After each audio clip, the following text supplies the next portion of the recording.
مفتی مبشر احمد ربانی Islamic scholar اسلام آباد ایک طرف مندر بنا رہے ہو اور دوسری طرف اسلام آباد میں ہی مسلمانوں کی مسجدیں گرا رہے ہو۔ ابھی تازہ حادثہ ہوا 3 دن پہلے 2 مسجدیں توڑی انہوں نے۔ مندر کے لیے جگہ ہو سکتی ہے آپ کے پاس، اور مسجد کے لیے بنی مسجد کروڑوں روپے جس پر خرچ ہوئے، اور 23-24 سال پرانی مسجد بلڈوزر لے کر اس پر چڑھ دوڑے۔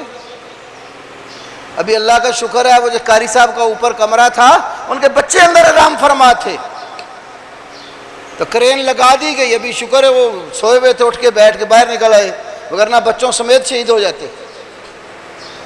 آج ہمارے علامہ ابتسام علیہ ظہیر حافظ اللہ کا وہاں خطبہ جمعہ اسلام آباد میں، اسی مسجد میں امام صاحب بھی گرفتار، مقتدی بھی گرفتار۔ یہ کون سا آپ اسلام کا نام لے کر اسلام کی خدمت کر رہے ہو؟ کون سی ریاست مدینہ بنانے چلے ہو؟ ایک مثال مجھے پوری تاریخ اسلام میں نکال کے دکھلا دو، کسی اسلامی حکمران نے اپنے دور حکومت میں نیا مندر، نیا گرجا گھر، نیا معبد خانہ عیسائیوں کے لیے، یہودیوں کے لیے، ہندوؤں کے لیے، کسی اور مذہب کے لیے اپنی حکومت کے اندر بنا کر دیا۔ اللہ نے ہمیں قرآن میں کہا تمہارے لیے ابراہیم علیہ السلام کا اسوہ ہے، بتوں سے کھلے عام اظہار برات۔ کس ملت ابراہیمی کو آپ مانتے ہیں؟ ابراہیم علیہ السلام بت شکن تھے، ہمارے اول و آخر سید الاولین والآخرین، امام الانبیاء والمرسلین، خاتم النبیین صلی اللہ علیہ وسلم بھی بت شکن تھے، نہ بت فروش تھے نہ بت پرست تھے، بت شکن تھے۔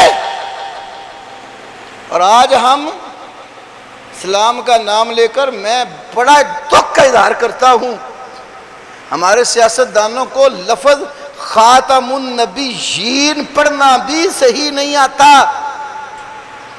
صلی اللہ علیہ وسلم کا لفظ بھی پڑھنا صحیح نہیں آتا، ٹکرے ہوتے ہیں۔ کیا ہماری اسلام سے دوستی ہے؟ کیا ہم نے کلمے کے عہد کو نبھایا ہے؟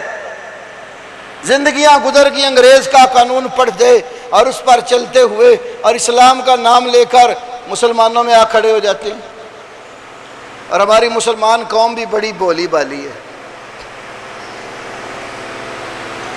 4 سال لگاتار ظلم سہتے رہتے ہیں، مہنگائی کا بوجھ سہتے رہتے ہیں، پیٹرول کا بوجھ سہتے ہیں، بجلی گیس کا بوجھ سہتے ہیں، غربت کا بوجھ سہتے ہیں۔ آخری سال میں حکمران 2 گلیاں بنا دے، پھر اگلے سال اس کو ووٹ دینے کو تیار ہو جاتے ہیں۔ ہم صرف حکام پر ہی افسوس نہیں کرتے، اپنے آپ پر بھی کرتے ہیں جنہوں نے ان کو آگے کیا ہے۔ پر جس طرح کے قوموں کے حالات ہوں، اللہ حکمران بھی اسی طرح کے مسلط کر دیتا۔ ہم ان کی اللہ سے ہدایت کی دعا مانگتے ہیں کہ پروردگار ان کو صحیح معنوں میں اسلام کی ہدایت عطا کر، اور اگر ان کے مقدر میں ہدایت نہیں ہے تو ہماری ان سے جان چھڑا۔